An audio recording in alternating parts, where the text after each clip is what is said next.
கர்த்தருடைய நாமத்துக்கு மகிமை உண்டாவதாக. அருமையானவர்களே, நம்ம எல்லாருடைய வாழ்க்கையிலும் பாருங்கள், நம்ம ஜெபிக்கிற எல்லா விண்ணப்பத்துக்கும் கர்த்தர் பதில் கொடுக்கணும். நம்ம கேட்குற ஆசீர்வாதம், என்னென்ன ஆசீர்வாதத்தெல்லாம் ஜெபத்தில் கேட்குறோமோ அந்த ஆசீர்வாதத்தெல்லாம் கர்த்தர் கொடுக்கணும். என்னென்ன நன்மையெல்லாம் ஆண்டவரே நீங்கள் இந்த நன்மை செய்கிற தேவன் ஆகிட்டே, அந்த நன்மையெல்லாம் எனக்கு தாங்கன்னு சொல்லி ஜெபிக்கும் பொழுது கர்த்தர் நம்ம கேட்குற நன்மையெல்லாம் நம்முடைய வாழ்க்கையில், நம்முடைய பிள்ளைகள் வாழ்க்கையில் செய்யணுன்ற விருப்பம், எதிர்பார்ப்பு நம்ம எல்லாருக்கும் உண்டு. ஆனால் கர்த்தருடைய வார்த்தை என்ன சொல்லுகிறது? மத்தேயு 21 அதிகாரம் 22 வசனம் சொல்லுகிறது, நீங்கள் விசுவாசம் உள்ளவர்களாய் ஜெபத்தில் எவைகளெல்லாம் கேட்பீர்களோ அவைகளெல்லாம் பெற்றுக்கொள்வீர்கள். ஆண்டவருடைய வார்த்தை என்ன சொல்லுது? நீங்கள் விசுவாசம் உள்ளவர்களாய் ஜெபத்தில் எவைகளெல்லாம் கேட்பீர்களோ அவைகளெல்லாம் பெற்றுக்கொள்வீர்கள். அப்போ நமக்கு ஏன் ஜெபத்துக்கு கர்த்தர் பதில் கொடுக்கல?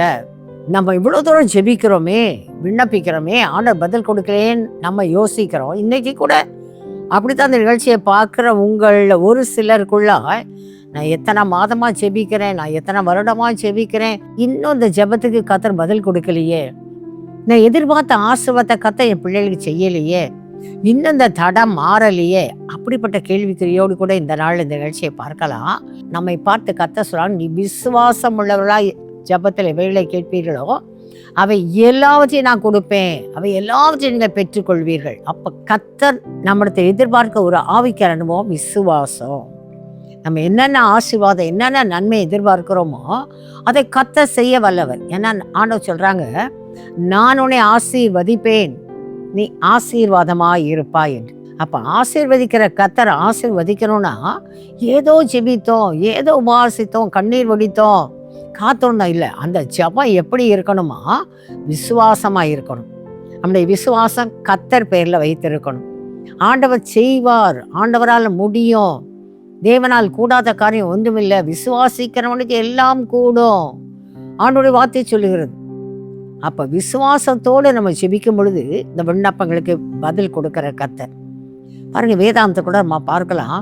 செவிட்டு ஊமையுமான பிசாசு பிடித்த ஒரு மகனை அந்த குடும்பத்தினர் ஜெபிக்கும்படியாக கொண்டு வராங்க. சீஷர்கிட்ட போய் ஜெபிக்கும்படியாய் அவன் விடுதலை ஆகணும், அவனை அது அலக்கழிக்குது, அவனை தண்ணீரில் நெருப்பிலையும் தள்ளி போடுது, அவன் விடுதலை ஆகணும், ஜெபிங்கன். அப்போ சீஷர்கள் ஜெபித்தாங்க. அந்த செவிட்டு ஊமையான பிசாசு அந்த மகனை விட்டு வெளியே போகலை. உடனே அந்த தகப்பன் ஆண்டவர்கிட்ட சொல்கிறாரு, ஆண்டவரே, என் மகன் பிசாசின் போற ரொம்ப அலக்கழிக்கப்படுகிறான், அடிக்கடி தண்ணீரிலும் நெருப்பிலும் போய் தள்ளிடுது ஆண்டவரே, இந்த பிசாசின் பிடித்த விடுதலையாக்கும் ஆண்டவரே. உங்கள் சீஷர்கள் ஜெபித்தாங்க, அது போகலை, இவனை விட்டு போகலை. அந்த செவிட்டு ஊமையான பிசாசு அப்படியே இன்னும் அவனுக்குள்ளதான் இருக்குது. ஆண்டவர்கிட்ட போய் சொல்லுகிறான், உங்களால் அழைக்கப்பட்ட சீஷர்கள் ஜெபித்தாங்க, அது விடுதலை ஆகலையே. அப்போ ஆண்டவர் அவங்களை பார்த்து என்ன சொல்ற? விசுவாசம் இல்லாத சந்ததியாரே. அப்போ இன்னைக்கும் ஆண்டவர்கிட்ட கேட்குறோம், ஆண்டவரே ஏன் எனக்கு பதில் கொடுக்கல, ஏன் எனக்கு இந்த நன்மை செய்யலை நம்ம கேட்கலாம். ஆண்டவருடைய சமூகத்தில் விசுவாசம் இல்லாத சந்ததியாரா இல்லாதபடி விசுவாசிகள் சொல்கிற நாம விசுவாசத்தில் பலப்பட்ட ஒரு அனுபவம் கர்த்தர் நம்மை பார்த்து சொல்லணும், நீ என்னுடைய விசுவாசி, ஏன் மக, ஏன் மகே, அப்படி சொல்லும்படியா தேவன் பேரில் வைத்திருக்க விசுவாசத்தை நம்ம யோசித்து பார்க்கணும். விசுவாசத்தில் நம்ம பலப்படும் பொழுது எவைகளெல்லாம் கேட்பீங்களோ அவைகளெல்லாம் தருவேன்னு சொன்ன கதை. என்னென்ன விண்ணப்பம், என்னென்ன வேண்டுதலுக்காய் ஜெபிக்கும்படியாக வந்திருக்கிறீங்களோ, இன்னைக்கு ஜெப வேளையில் ஆண்டோடைய வார்த்தையை கேட்டு ஜெபிக்கிற வேளையில் உங்கள் விண்ணப்பங்களுக்கு கர்த்தர் பதில் கொடுப்பாங்க. பாருங்க, மத்தேயு 8 அதிகாரத்தில் 23 வசனம் முதல் பார்ப்போமானால், அங்கே படகுல சீஷர்களோடு கூட ஆண்டவர் ஊழியத்தை முடித்து மற்றவர்களுக்கெல்லாம் கர்த்தர் தம்முடைய வார்த்தையை அறிவித்து படகையில் புறப்பட்டு அக்கறைக்கு போகும்னு சொல்லி போகிறாங்க. மற்ற படகுகளுமே போகுது. அப்போ போகும் பொழுது பாருங்க, அந்த படகுல அடியில் தலையணை வைத்து கர்த்தர் படுத்து உறங்கி கொண்டிருந்தார் போடப்பட்டிருக்கு. ஆனால் சீஷர்கள் படகுல பிரயாணப்படும் பொழுது கடல் கொந்தளிப்பு வருது, புயல் காற்று வருது. இந்த புயல் காற்று நிமித்தமாய் கடல் கொந்தளித்து அலைகள் படகு மூழ்கி போகும்படியாய் கடல் அலைகள் காணப்படுது. படகு மூழ்கி போயிருமோன்னு சொல்லி பயந்து படகுல பிரயாணப்பட்ட சீஷர்கள் ஆண்டவர் எழுப்பி, ஆண்டவரே நாங்கள் மடிந்து போகிறோமே, உங்களுக்கு கவலை இல்லையான்னு சொல்லி கேட்குறாங்க. அப்போ ஆண்டவர் என்ன சொன்னார், ஏன் பயப்பட்டீங்க? ஏன் உங்களுக்கு விசுவாசம் இல்லாமல் போயிட்டு? நான் இந்த படகுல தானே இருக்கிறேன், ஏன் உங்களுக்கு விசுவாசம் இல்லாமல் போயிட்டு ஏன் பயப்பட்டீங்கன்னு சொல்லி கேட்டாங்க. கேட்டு காற்றையும் கடலையும் அதட்டினார், அது அமைதலாயிற்று என்ற அருமையாய் ஆண்டோடைய வார்த்தை சொல்லப்பட்டிருக்குது. அருமையானவளே, இன்னைக்கும் கூட கடந்து வந்த பாதையில் பாருங்க, எத்தனை பாடு, எவ்வளோ போராட்டம், எவ்வளோ மரணக்கட்டுகள். இனி அவ்வளோதான்ற நிலைமை வந்ததே. சத்துருக்களும் நமக்கு ரோதமாக எழுமின வேலையில் இனி எங்கே எழும்ப போகிறோன்ற நிலைமையில வந்ததே. மூழ்கி போக போகிறோம் குடும்பமாய் அவ்வளோதான்ற நிலைமையெல்லாம் வந்ததே. அந்த வேளையிலெல்லாம் கர்த்தர் கண்ணோக்கமாக இருந்து நம்மளை கரம் பிடித்து நம்மை பாதுகாத்து போஷித்து உடுத்திவித்து நம்மை தேவையை சந்தித்து ஊழியத்தை கர்த்தர் நடத்தி உத்தியோகஸ்தன் கர்த்தர் கனப்படுத்தி கைட்டு செய்கிற தொழில் வியாபாரத்தில் கர்த்தருடைய கரம் கூடந்து வழிநடத்தி வந்ததை நம்ம நினச்சி பார்க்கணும். அந்த கர்த்தர் இன்னைக்கு என்ன சூழ்நிலையில் இன்னும் நான் எதிர்பார்த்த ஆசீர்வாதம் நான் பெற்றுக்கொள்ள முடியல, என் எதிர்பார்ப்புகள் நிறைவேற்றப்படலை அப்படின்னு சொல்லி சூழ்நிலையை பார்த்து இன்னைக்கு பயந்து போய் இருக்கலாம். சீஷர்களை போல ஆண்டவர் அழைக்கப்பட்ட சீஷர்கள் தான் இன்னைக்கும் ஆண்டவர் அழைக்கப்பட்டவர்களா இந்த நிகழ்ச்சியை பார்க்குறீங்க, இந்த நிகழ்ச்சியை கேட்குறீங்க. இன்னைக்கு சூழ்நிலை நிமித்தமா நம்ம பயந்து போய் இருக்கிறோமா? சூழ்நிலையை தான் நம்ம கண்ணு பார்க்குதா? நம்முடைய கண் ஆண்டவரை பார்க்குதா? ஆண்டவர் நம்மோடு கூட இருக்கான்னு நினைச்சு பார்க்கிறோமா? இதை சற்று நம்ம ஆராய்ந்து ஆண்டவர் கேட்டாங்க சீஷலை பார்த்து, ஏன் உங்களுக்கு விசுவாசம் இல்லாமல் போயிட்டு? ஏன் பயப்பட்டீங்க? ஏன் நமக்கு அவிசுவாசம் வருது தெரியுமா? ஏன் விசுவாசத்தில் பலப்பட முடியாது? சார் சொல்லுவாங்க, விசுவாசிக்கணும் தாக்கா நினைக்கிறேன், விசுவாசத்தில் பலப்படும் தான் நினைக்கிறேன், ஆனால் முடியலையே, ஏன்னா சூழ்நிலையை பார்க்கிறேனே, சூழ்நிலை இப்படியா இருக்குதே, நாளுக்கு நாள் ஜெபிக்க சூழ்நிலை நேர்மாறாய் காணப்படுதே, சூழ்நிலையை பார்க்கும் பொழுது அறியாதபடி பயந்து போகிறேனே. எல்லாருடைய வாழ்க்கையிலையும் வரும்.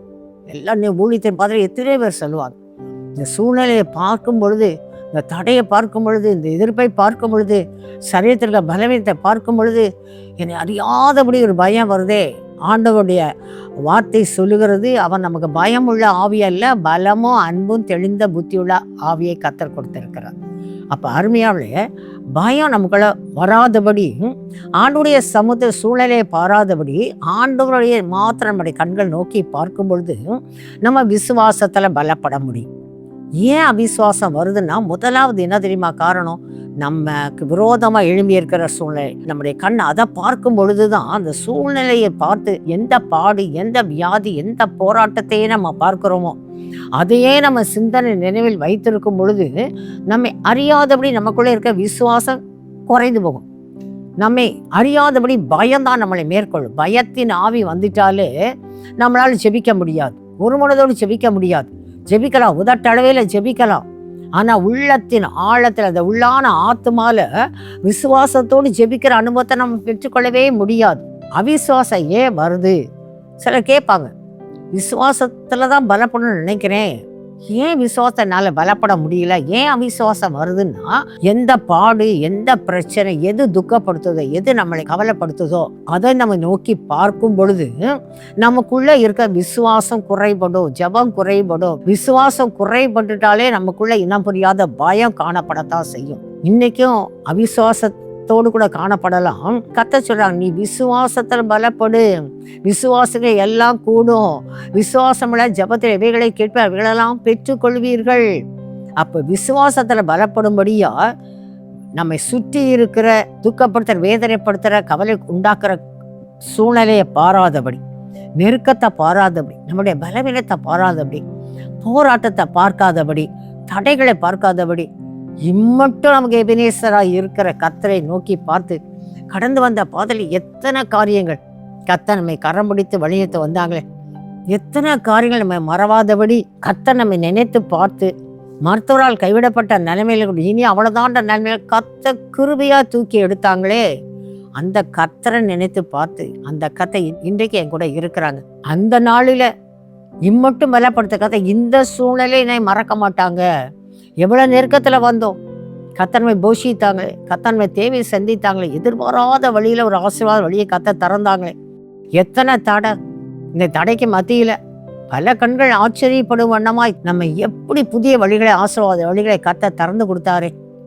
அதை நினைத்து பார்த்து ஆண்டவருடைய சமூகத்தில் வைத்துக்க விசுவாசம் குறைபடாதபடி அந்த கர்த்தர் என் கூட இருக்கிறாங்க, அந்த நிச்சயம் இருந்தால் போதும். அந்த படகுல கர்த்தர் இருக்கிறாங்கன்றது சீஷர் மறந்து போயிட்டாங்க. அவர் சர்வ வல்லமுள்ள தேவன், அவர் சர்வாதிகாரி, அவரால் எல்லாம் கூடும் என்பதை மறந்து போயிட்டாங்க. இயேசு அந்த படகுல இருக்கிறான்றதை மறந்து போயிட்டாங்க. ஆகையினால தான் அவங்களுக்குள்ளாக பயம் வருது, அவிசுவாசம் வந்துருச்சு. இன்னைக்கும் நம்மை ரட்சித்த கர்த்தர் நம்ம கூட இருக்கிறாங்க, இம்மட்டும் வழியில் தந்த கர்த்தர் நம்மோட கூட இருக்கிறாங்க. அந்த நிச்சயம் காணப்படணும். அந்த நிச்சயம் காணப்பட்டு எது துக்கப்படுத்தோ பயமத்த அந்த சூழ்நிலையை பாராதோடு நம்முடைய கண்கள் ஆண்டவரை மாத்திரம் நோக்கி பார்க்குமான, ஆண்டவரே இவைகளுக்கு மத்தியில் நீங்க என்னை தப்புவிப்பீங்க, இந்த பலத்தை நீங்க என்னை பலப்படுத்துவீங்க, இந்த நெருக்கத்தில் என்னை ஆண்டவரே ஆசீர்வதிப்பீங்க ராஜா. அப்படி ஆண்டவரை நோக்கி பார்க்கிற அனுபவம் நமக்கு வேணும். கர்த்தர் என் கூட இருக்கிறான்ற நிச்சயம் நமக்குள் காணப்படும் பொழுது அவிசுவாசம் நம்மை மேற்கொள்ளாதபடி விசுவாசத்தில் பலப்படும்படியாய், விசுவாசத்தோடு செபிக்கும்படியாய், ஆண்டவரால் ஆசீர்வதிக்கப்பட்ட எளிமையில் சாட்சி சொல்லும்படியாய் கர்த்தர் கிருபை பாராட்டுவாங்க. இன்னும் கூட நம்ம பார்க்கலாம் பாருங்க. அப்போஸ்தலர் 12வது அதிகாரத்தில் ஒரு சம்பவம் சொல்லப்பட்டிருக்கு. அங்கே பார்ப்போமானால் பேதுரு சிறைச்சாலையில் அடைபட்டு இருக்கும் பொழுது சபையார் எல்லாரும் சகோதரி எல்லாரும் கூடிய ஆண்டோடைய சமூகத்தில் பேதுரு சிறைச்சாலை விடுதலை ஆக்கும்படியாக ஊக்கமாய் ஜெபித்தாங்க. அவங்க ஜெபம் எப்படி இருந்தது? ஊக்கமான ஜெபம். அந்த ஊக்கமான ஜெபத்தை கர்த்தர் கேட்டு பாருங்க, பேதுருவை சிறைச்சாலை விடுதலை ஆக்கும்படியாக கர்த்தர் தேவ தூதருக்கு கட்டளையிடுகிறார். தேவ தூதர் போறார், அவர் கட்டெல்லாம் அவிழ்த்து விடுகிறார். அவர் பாதரட்சியை போட்டுக்கொண்டு சொல்லி பேதுருவை தட்டி எழுப்பி பேதுருவை அந்த நடு தெருவின் வாசல் வரைக்கும் கொண்டு வந்து விட்டு போறாரு. பாருங்க, பேதுரு வந்து சபையெல்லாம் ஜெபித்து கொண்டு அந்த மரியாள் வீட்டின் கதவை வந்து தட்டுகிறார். கதவு தட்டுற சத்தம் கேட்ட உடனே அந்த அருமையான சகோதரி ரோத போய் கதவை திறக்கும்படியா போறாங்க. போனவங்க பேதுருதான்றதை அறிந்து வந்து ஜெபித்து கொண்டு இருக்கிற சபையாத்து அந்த சகோதர சகோதரிகள்கிட்ட என்ன சொல்றா? பேதுரு கதவை தட்டுகிறார் என்று சொன்ன உடனே ஊக்கமா ஜெபித்தவங்க என்ன சொல்லுகிறாங்க? ரோதையை பார்த்து, நீ பிதற்றுகிறாய். யார் வாயிலிருந்து வருது? ஊக்கமா ஜெபித்தவங்க. ஊக்கமா ஜெபித்தவங்களுடைய வாயிலிருந்து என்ன வார்த்தை வருது? இல்லை, நீ என்னத்தையோ வளர்ற, என்னத்தையோ பிதற்ற, என்னத்தையோ சொல்லுகிற. அது எப்படி நடக்கும்? எப்படி பேதுரு வந்து கதவை தட்ட முடியும்? பொய் சொல்ற, என்னத்தையோ வளர்ற, அப்படி அவங்க சொல்லுகிறாங்க. பாருங்க, அதுக்கப்புறம் தான் போய் பார்க்குறாங்க அங்கே பேதுரு இருக்கிறதை கண்டு. அதுக்கப்புறம் ஆச்சரியப்படுகிறாங்க. ஏன் இன்னைக்கும் பாருங்க, ஆண்டவர் சிலருடைய வாழ்க்கையில கர்த்தர் அற்புதங்களை செய்த பிற்பாடும் கூட ஆண்டவர் அற்புதம் செய்துட்டாரு. ஊக்கமான ஜெபித்து இருக்கிறோம், அற்புதத்தை கர்த்தர் செய்துட்டாங்க. அந்த விசுவாசம் இல்லை. இன்னைக்கு ஊக்கமா ஜெபித்த அந்த சபையாருக்குள்ள அந்த விசுவாசம் இல்லை. கர்த்தர் ஜெபத்தை கேட்டுட்டாங்க. ரோதை வந்தோடனே அப்படியா கர்த்தர் அற்புதம் செஞ்சுட்டாங்களே, ஸ்தோத்திரம், மகிழ்ச்சியோடு கூட ஆண்டவரே மக்கு நன்றி ஸ்தோத்தரிக்கக்கூடிய வார்த்தை வரல. ஆண்டவர் ஜெபத்தை கேட்டார்னு அவங்க சொல்லலை. நீ என்னத்தையோ வளர்ற, நீ பிதற்றுகிற, நீ என்னத்தையோ சொல்லுகிற அப்படின்னு சொல்லும்படியான ஒரு வார்த்தை தான் வந்தது. ஊக்கமான ஜெபித்தவங்க வாயில விசுவாச அறிக்கை வரலை. அவிசுவாசமான வார்த்தையை தான் ஆண்டவர் ஜெபத்துக்குரிய அற்புதத்தை செய்துட்டான்றத காதார கேட்ட பிற்பாடு கூட அவங்க விசுவாச அறிக்கை பண்ண முடியல. ஆண்டவரே உங்களுடைய நாமம் மகிமைப்படட்டும், நீங்கள் பேதுருவை சிறைச்சாலையிலிருந்து கொண்டு வந்துட்டீங்களே. அவங்க மனசுக்குள்ள எப்படி நடக்கும், இது நடக்குமான்ற ஒரு உள்ளான எண்ணத்தோடு தான் நீ பிதற்றுகிறாய் என்று சொல்லுகிறான். பாருங்க, இன்னைக்கு நம்ம எப்படி இருக்கிறோம்? நடந்த சம்பவத்தை சொல்லுகிறேன் பாருங்க. ஊழியத்தின் பாதையில் ஒரு குடும்பத்தார் ஜீவிக்க முடிய கடந்து வந்த பொழுது அந்த அருமையான சகோதரன் வீட்டில் பாத்ரூம்குள்ள போனப்ப கீழே விழுந்துட்டாங்க. விழுந்ததுனால முதுகு வலி, பேக் பெயின், அதிகமான முதுகு வலி, இடுப்பு வலி. அப்போ அந்த சகோதரியும் அவங்க சகோதரியுடைய மகனும் ஜெபிக்க வந்தாங்க. அப்போ அந்த மகன் சொன்னா, எங்கள் அப்பா கீழே வலிக்கு விழுந்துட்டாங்க, பயங்கர வலி, அவங்களால எழும்ப முடியல, நாங்கள் தான் அவங்கள தூக்கி கொண்டு போய் ஹாஸ்பிட்டல் போனோம். அங்கே ஸ்கேன் பார்த்ததுல எலும்பு வந்து விலகி நரம்புல அழுத்தி கொண்டு இருக்குது அந்த எலும்பு. ஆகையினால ஆப்ரேஷன் பண்ணணும்னு சொல்லிட்டாங்க. ஆனால் எங்கள் அப்பா ஆப்ரேஷனுக்கு சம்மதிக்கலை. நாங்களுமே யோசித்து, அப்பாவுக்கு 74 வயது ஆயிட்டு, ஆகினா நாங்கள் ஆப்ரேஷன் செய்யாதபடி கூட்டிகிட்டு வந்துட்டோம். வீட்டில் இப்போ கிட்டத்தட்ட 1 மாதம் 1.5 காலமாக படுக்கையில் ரெஸ்ட்டில் தான் இருக்கிறாங்க. ஆனால் ரொம்ப ஜெபம். எங்கள் அம்மாவும் நானும் எங்கள் அப்பாவுக்காக அவ்வளோ தூரம் ஜெபிக்கிறோம். இரவு வேளையில் எங்கள் அப்பா தூங்க முடியாமல் வலியில் இருக்கும்போது கூட அவங்கள திரும்பி படுக்க வைக்கிறது கூட கஷ்டம். 3 மாதத்துக்கு மேலே ஆயிட்டான்ட்டு இப்போ கொஞ்சம் வலி குறைஞ்சிருக்கு. இப்போ அவங்களே திரும்பி படுக்கும்படியாய் கர்த்தர் கிருபை பாராட்டி இருக்கிறாங்க. நீங்கள் ஜெபம் பண்ணுங்க ஆண்டி. அப்போ அவங்களோட சேர்ந்து அந்த தகப்பனாருக்காக ஜெபிக்க ஆரம்பித்தேன். மட்டும் பலப்படுத்தின கர்த்தர், ஆண்டவரே நீங்கள் அரைகுறையான சுகத்தை கொடுக்குற தேவன் அல்ல ஆண்டவரே. ஆண்டவரே அந்த எலும்புகளில் அந்த நன்மை வல்லமை இறங்கட்டும், அந்த முதுகு தண்டில் வல்லமை இறங்கட்டும், அந்த முதுகு வலி இம்மட்டும் பலப்படுத்திட்டீங்க ஆண்டவரே. நீங்கள் செய்ய போகிறதுக்காக ஸ்தோத்திரம். நீங்கள் பலப்படுத்தி அந்த சகோதரன் எழும்பி நடக்க முடியாத கிருபையை கொடுக்க போகிறீங்க. உங்கள் நாமத்தை மேன்மைப்படுத்த போகிறீங்க. உமக்கு ஸ்தோத்திரம் என்று ஸ்தோத்திரித்து ஜெபிக்கத்தான் கர்த்தர் வைத்தாங்க. வந்த அந்த தாயாரிடமும் மகட்டையும் சொன்னேன், தொடர்ந்து ஆண்டவரை ஸ்தோத்தரிங்க, இம்மட்டும் பலப்படுத்திங்க, வலி குறையும்படியாக கிருபையை கர்த்தர். உங்கள் ஊக்கமான ஜெபம், நீங்கள் ஆண்டவர் சமத்தை அப்படி ஜெபித்துட்டீங்க. அந்த ஜெபத்தை கர்த்தர் கேட்டு இன்னைக்கு கர்த்தர் என்ன சொல்லுகிறாங்க, ஸ்தோத்தரிக்க சொல்லு. ஆனால் ஸ்தோத்தரிங்க ஆண்டவர். இன்னும் இவ்வளோ தூரம் தானாகவே திரும்பி படுக்கிறாங்க. வலி எவ்வளவோ குறைஞ்சிருக்கு. என் தகப்பனை எழும்பி உட்கார நடக்க பழையபடி எழும்பி உங்கள் நாமத்தை மகிமைப்படுத்த கர்த்தர் நீங்கள் கிருபை பாராட்ட முடியும். உண்மை துதிக்கிறோம், சோத்தரிக்கிறோம், ஜெபிங்கன்னு சொல்லி தான் அவங்களுக்கு ஆலோசனை கொடுத்து அனுப்பினேன். அவங்க கடந்து போயிட்டாங்க. திரும்ப ஒரு 4-5 மாதம் கழித்து பார்த்தா அவங்க தானாகவே எழும்பி உட்கார ஆரம்பிச்சிருக்காங்க. மகனுடைய சப்போர்ட்டில் கொஞ்சம் நடக்க ஆரம்பித்தவங்க தானாகவே கொஞ்சம் பிடித்து நடக்க ஆரம்பித்திருக்கிறாங்க. ஒரு செக்கப்புக்கு போவோம்னு சொல்லிட்டு செக்கப்புக்கு போகிறதுக்கு வந்து என்கிட்ட ஃபோனில் ஜெபம் பண்ணாங்க. அப்போ ஆண்டவர் திரும்பவும் சொன்னாங்க, நான் கொடுத்த சுகத்திற்காக நன்றி சொல்லி. ஹாஸ்பிட்டல் போனால் நடந்த காரியம் பாருங்கள். அவங்களுக்கு பழையபடியாக முதுகு தண்டில் ஸ்கேன் பார்த்துருக்குறாங்க. ஸ்கேன் பார்க்கும் பொழுது டாக்டர் என்ன சொன்னாங்க, எவ்வளோ ஆச்சரியம், உங்கள் எலும்பெல்லாம் சரியாக அந்த நரம்பை விட்டு விலகிட்டு எதுவுமே பாதிப்பு இல்லை அப்படின்னு சொன்ன உடனே பக்கத்தில் இருந்த அம்மாவும் மகனும் சொன்னாங்களாம், ஆண்டவரே உமக்கு ஸ்தோத்திரம்னாங்களாம். இந்த சகோதரன் என்ன தெரியுமா சொன்னான், அது எப்படி டாக்டர் நடக்கும், அது எப்படி தானாக போகும், அந்த எலும்பை விட்டு நரம்பு குத்தி அந்த நரம்பு எப்படி விலகி போகும், நீங்கள் சரியாக ஸ்கேன் பாருங்கள், நீங்கள் தப்பாக பார்த்துருப்பீங்க. உடனே இந்த டாக்டருக்கு என்ன செய்யல. உடனே அவங்க மகன் சொன்னாரா, பரவாயில்ல டாக்டர், நாங்கள் திரும்ப வேணாலும் சார்ஜ் கொடுக்குறோம், எங்கள் அப்பாவுக்கு அதை நல்லா தெளிவுபடுத்துங்கன்னு சொல்லி திரும்பவும் அந்த ஸ்கேனை காட்டி இந்த சகோதரன்ட்டையும் சொல்லியிருக்கிறாங்க. அவரால் அதை ஏற்றுக்கொள்ளவே முடியலை. அது எப்படி அது நடக்கும், ஒரு ட்ரீட்மெண்ட்டை நான் பார்க்கல, ஒரு பெல்ட்டு கூட நான் போடல. நீங்கள் சொன்னீங்க வரணும் கட்டாய ஆப்ரேஷன், அதுக்கப்புறம் பெல்ட் போடணும், கிட்டத்தட்ட ஒரு 8 மாதத்துக்கு நீங்கள் நடக்க முடியாது, வலி இருக்கும், இப்படிலாம் சொன்னீங்க. நீங்கள் தானே சொன்னீங்க, டாக்டரை பார்த்து கேட்டாங்க, நீங்கள் தானே சொன்னீங்க ஸ்கேனை பார்த்துட்டு, இப்போ அதே நீங்களே எப்படி என் ஸ்கேனை பார்த்து இப்படி இருக்குதுன்னு நீங்கள் சொல்லுகிறீங்க, சரியாயிடுச்சு எப்படி சொல்லுகிறீங்க. அந்த டாக்டர் ஆண்டவரை அறியாத ஒரு மருத்துவர், அவரை பார்த்து கேட்டாங்க. அப்போ அவர் சொன்னாராம், இது தெய்வத்தினுடைய செயல் அப்படின்னு சொன்னாங்க. உடனே மகனும் அந்த அம்மா சொன்னாங்களாம், நீங்கள் ஆண்டவரை நம்புங்க, அந்த டாக்டரே சொல்கிறாங்க தெய்வ செயல்னு, நம்ம எவ்வளவு ஜெபித்தோம், அந்த ஜெபத்தை கேட்டு கர்த்தர் உங்களை அற்புதம் செய்திருக்கிறாங்க. மரித்த லாசரு உயிரோடு கூட எழுப்பின கர்த்தர், பிறவி குருடனுக்கு பார்வையளித்த கர்த்தர் இன்றைக்கும் ஜீவனுள்ள தேவன். இது எப்படி நடந்தது, எப்படி இந்த சுகம் வந்தது, எப்படி எலும்பு இருக்க வேண்டிய இடத்துக்கு போச்சு, நரம்பு இருக்க வேண்டிய இடத்துல எப்படி இருக்கு அப்படின்னு ஆச்சரியப்படுவா. கர்த்தர் சுகத்தை கொடுத்துட்டா நீங்கள் நன்றி சொல்லுங்க. நீங்கள் நன்றி சொன்னாதான் முன்பு இருந்ததை விட நீங்கள் பலன் அடைய முடியும்னு சொல்லி அந்த சகோதரனை பலப்படுத்தி நேராக எங்கள் வீட்டுக்கு தான் வந்தாங்க. அவங்க ரொம்ப கேட்டாங்க, ஏக்கா ஒரு 5 நிமிஷம்க்கா, கர்த்தர் கொடுத்த சுகத்தை இவர் மறுபடியும் இழந்து போயிடக்கூடாது, ஒரு 5 நிமிஷம் நான் உங்களை பார்த்து ஜெபிக்கிறோம். ஒன்றுமே நான் பேச. அப்போ கர்த்தர் மறுபடியும் நல்ல மனதார துதிக்க வச்சாங்க. 4 பேருமாய் ஆண்டவர் சமூகத்தில் துதித்து ஜெபிக்க கர்த்தருடைய ஆளுகை பலத்தகமாக இறங்கிறது. கர்த்தருடைய ஆவியானவர் அந்த சகோதரனை அபிஷேகித்தாங்க, பலப்படுத்தினாங்க. விசுவாசத்தில் பலப்பட்டு நன்றி சொல்ல முடியாது. கர்த்தருடைய ஆவியான விசுவாசத்தின் ஆவியானவர் தம்முடைய வல்லமையிலால நிரப்பினாங்க. அருமையால அந்த நாள்ல அந்த சகோதரன் சொன்னார், நான் ஆண்டுடைய வேதாந்தத்தை எத்தனையோ முறை வாசித்திருக்கிறேன், ஆண்டுடைய வல்லமையை நான் நம்பாமல் போயிட்டேனே. எவ்வளவோ பேருக்கு ஆண்டவர் செய்த அற்புதத்தை நான் கூட பிரசங்கம் பண்ணியிருக்கேன். ஆனால் என் வாழ்க்கையில கர்த்தர் செய்த அற்புதத்தை நான் விசுவாச அறிக்கை பண்ண முடியலையே அப்படின்னு சொல்லி தான் தவற உணர்ந்து ஜெபித்து ஆண்டவர் சமத்தில் கடந்து போனாங்க.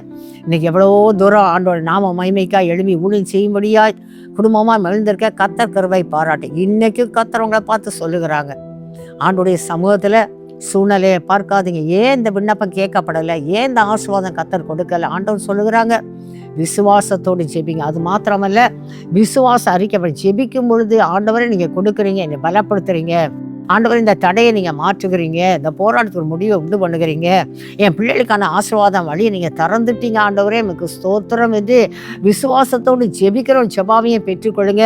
விசுவாச அறிக்கை பண்ணி ஆண்டவருக்கு நன்றி செல்லும்படியான ஒரு ஆவிக்கிற அனுபவத்தையும் பெற்றுக்கொள்ளுங்க. அதுக்கு ஆண்டவருடைய சமூகத்தில் விசுவாசத்தின் ஆவியானவரே உங்கள் பலனை தாருங்க. பயமுள்ள ஆவி அல்ல, பலமும் அன்பும் தெளிந்த புத்தியுள்ள ஆவியான ஆளுகை என்னைய குடும்பத்தை நிரப்பற்றும் செவிங்க. கர்த்தருடைய நாமம் மகிமைப்படும்படியாய் கர்த்தர் உங்களையும் உங்கள் குடும்பத்தையும் கர்த்தர் உங்கள் விசுவாசத்தை கண்ணோக்கி பார்த்து மகிமையான சாட்சியை கர்த்தர் நிறுத்துவாங்க. அந்த ஆசீர்வாதத்தை கர்த்தர் கொடுக்கும்படியாய் கர்த்தர் விசுவாசத்தில் பலப்படுத்தும்படியாய் இந்த வேளை நம்ம எல்லாரும் இணைந்து ஜெபிக்கலாம். ஜெபிப்போம். ஸ்தோத்திரிக்கிற ராஜா, நாங்கள் மை நன்றியோடு துதிக்கிறோம், ஸ்தோத்திரிக்கிறோம் ஐயா. ஏன் இன்னும் என் விண்ணப்பம் கேட்கப்படலை? இந்த கேள்விகளுக்கு கர்த்தர் கொடுத்த ஆலோசனைக்காய் நன்றி ஆண்டவர். இந்த நாள் என்னோடு கூட இணைந்து ஜெபிக்கிற ஒவ்வொரு மீதும் கர்த்தருடைய ஆவியான வல்லமை இறங்குவதாக. ஆண்டவரே, பயங்கள் மாறட்டும் ஐயா. சூழ்நிலையை பார்த்து விசுவாச குறைவோடு கூட ஆண்டவரே காணப்படுற ஒவ்வொரு கர்த்தர் மன்னித்த ஆண்டவரே, நீங்க கூட இருக்கிறீங்க. கடந்து வந்த பாதையிலே கர்த்தர் எப்படியாய் வழிநடத்த வந்தால் அதை நினைத்து பார்த்து ஜெபிக்க கர்த்தர் கிருபை பாராட்டுங்க. விசுவாசத்தோடு ஜெபிக்கக்கூடிய ஜெபாவியை தாங்க. விசுவாச அறிக்கை பண்ணும்படியான ஒரு கிருபையை தாருங்க ராஜா. ஆண்டவரே, நீங்க சொன்ன ஆலோசனைப்படி ஆண்டவரே ஒவ்வொருவரும் தங்களை அர்ப்பணித்து ஜெபிக்கும் பொழுது நீ விசுவாசித்தால் தெய்வ மகிமையை காண்பா என்ற வார்த்தையின்படி தகப்பனே ஒவ்வொரு குடும்பத்தையும் கர்த்தர் மகிமையான சாட்சியா நிறுத்துற தயவுக்காய் நாங்கள் நன்றி சொல்லுகிறோம். உங்க வல்லமுள்ள கருத்துக்களாக ஒப்பு கொடுக்கிறேன். விசுவாசத்தின் ஆவியானவரை இந்த நாள் இணைந்து ஜெபிக்கிற ஒவ்வொருவரும் வழி நடத்துங்க. உங்க நாம மகிமைப்படட்டும். இயேசுவின் மூலம் ஜெபம் கேளும் நல்ல பிதாவே, ஆமென். விசுவாசத்தை காத்துக்கொள்ளுங்க. விசுவாசத்தோடு ஜெபிங்க. விசுவாச அறிக்கை பண்ண மறந்துடாது. பெற்றுக்கொண்டேன், ஆண்டவர் ஆசீர்வதித்தார் என்று ஆண்டவருக்கு நன்றி சொல்லும் பொழுது நன்மைகளை கர்த்தர் கட்டளையிடுவார். ஆமென். For further details and prayer support, contact Jesus Redeems Ministries, Nalumavudi, Thuthukudi District, 628-211. Our phone number 04639 353535. info@jesusredeems.org. Our website www.jesusredeems.com. God bless you.